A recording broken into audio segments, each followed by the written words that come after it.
ছেলে সরকারি চাকরি করে বলেই নাচতে নাচতে মেয়ের বিয়ে দিতে দৌড়াবেন না। আগে মানুষ নাকি পশু সেটা দেখুন।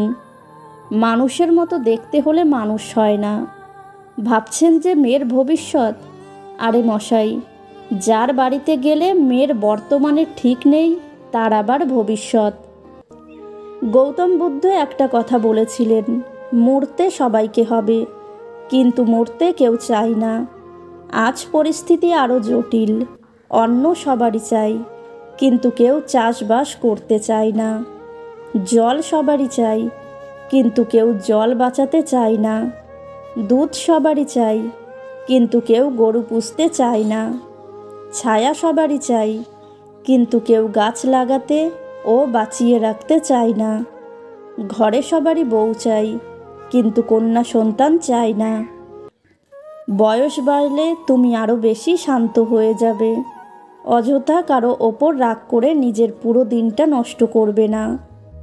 বয়স বাড়লে তোমার যাবতীয় চাওয়ার ইচ্ছেগুলো ধীরে ধীরে কমে আসবে। তখন নিজের শখগুলো নিজের টাকায় পূরণ করতেই বেশি খুশি হবে তুমি।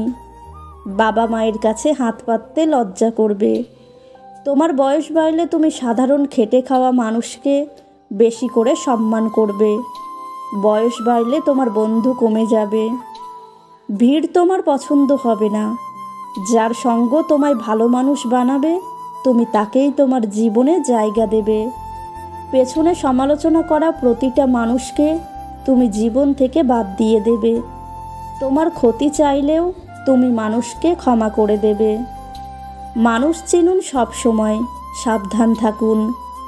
যে মানুষ অন্যদিকে তাকিয়ে কথা বলে, নিঃসন্দেহে সে আপনাকে ভালো চোখে দেখে না। যে মানুষের কথার চেয়ে চোখের মনি ঘোরে বেশি, নিশ্চিত মনে মনে অন্য কথাও ভাবছে।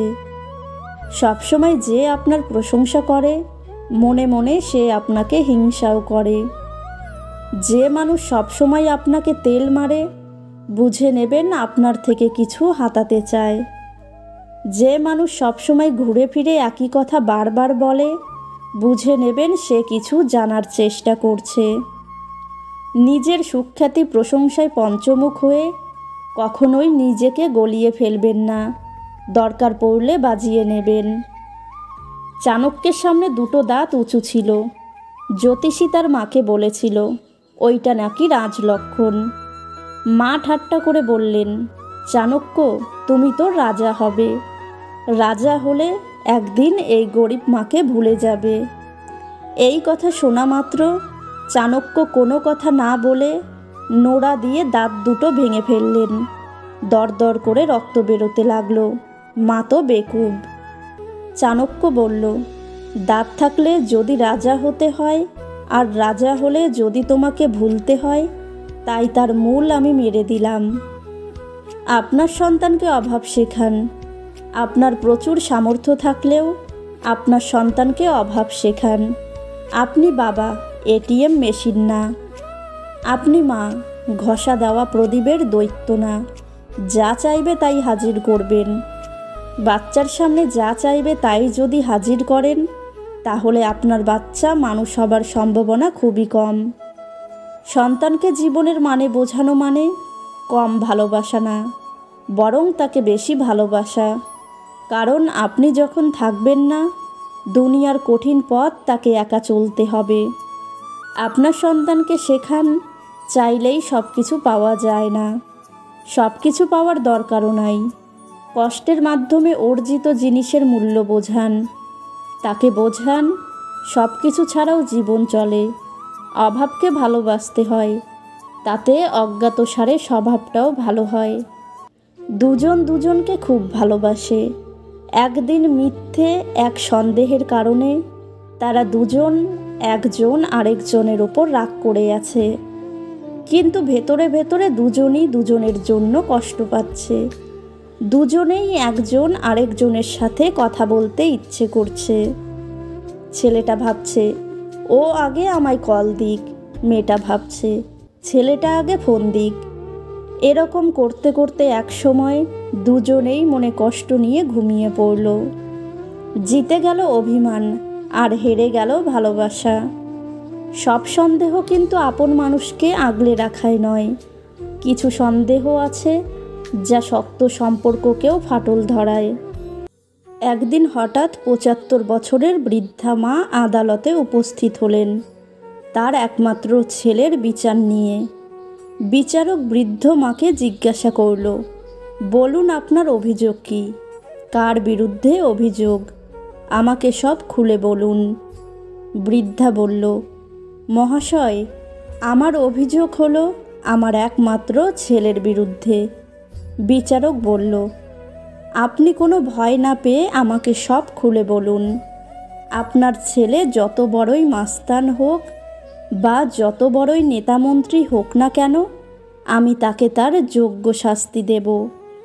বৃদ্ধা বলল, মহাশয়, আমার কোনো কিছুরই অভাব নেই। আমার স্বামী আমার জন্য যত টাকা রেখে গিয়েছেন তা দিয়ে আমি সুখ স্বাচ্ছন্দ্যে থাকতে পারবো। আমার ৩ তলার একটা বাড়ি আছে, থাকারও কোনো অসুবিধা নেই। তাছাড়া আমিও চাকরি করতাম, এখন পেনশন পাই, খাবার কোনো অসুবিধা নেই।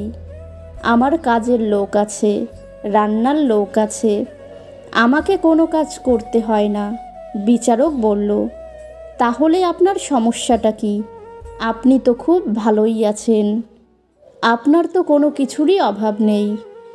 আপনার মতো সুখী মা হয়তো দ্বিতীয়টি পাওয়া যাবে না। বৃদ্ধা বলল, মহাশয়, আমার জীবনযাপন করার জন্য কোনো কিছুরই অভাব নেই, তবুও আমার একটা জিনিসেরই অভাব। জানি না এই অভাব পূর্ণ করতে পারবো কি না। আপনি যদি আমাকে আপনার বিচার ব্যবস্থা দিয়ে আমার এই অভাব পূর্ণ করেন তবে আপনার কাছে আমি চিরকৃতজ্ঞ থাকব। প্রতিদিন খেতে বসি, বিকেলবেলা যখন বেলকনিতে বসি, সকালে ঘুম থেকে উঠে যখন চা খেতে বসি, তখন এত কষ্ট হয় যে তখন ভাবি এই পৃথিবীতে আমার বেঁচে থেকে কী লাভ? ঈশ্বর আমাকে এত কষ্ট কেন দিলেন? এই কথা বলতে থাকেন। তখন আদালত এতটাই শান্ত ছিল যে একটা পিন পড়ার শব্দও শোনা যাবে। বিচারক বলল, আপনার কষ্টটা কিসের আমাকে বলুন। বৃদ্ধা বলল, মহাশয়, আমার একমাত্র সন্তান আমার সাথে থাকে না, ফ্ল্যাটে তার স্ত্রী ও সন্তানকে নিয়ে থাকে। যতদিন আমার স্বামী বেঁচে ছিল ততদিন আমার ছেলে তার স্ত্রীকে নিয়ে আমাদের সাথে ছিল। তার বাবা মারা যাওয়ার পর একদিন হঠাৎ বাড়ি ছেড়ে ফ্ল্যাটে চলে যায়। আজ 1 বছর হলো, একবারের জন্য আমার কাছে আসেনি। বিচারক বলল, বলুন আপনার জন্য কি করতে পারি। বৃদ্ধা বলল, মহাশয়, যদিও আমার কোনো টাকার অভাব নেই, তবুও তাকে এই আদেশ দিন সে যেন প্রতি মাসে আমাকে 100 টাকা করে আমার হাতে দিয়ে আসে। কেননা এতে তাকে আমি মাসে অন্তত একবার হলেও দেখতে পাবো, তাহলে আমার কষ্টটা একটু কমবে। এই প্রস্তাবে যদি রাজি না হয় তবে আপনি প্রতি মাসে একটা করে হিয়ারিংয়ের তারিখ দিন, যাতে আমি আদালতে এসে অন্তত পক্ষে তাকে একবার দেখতে পাই।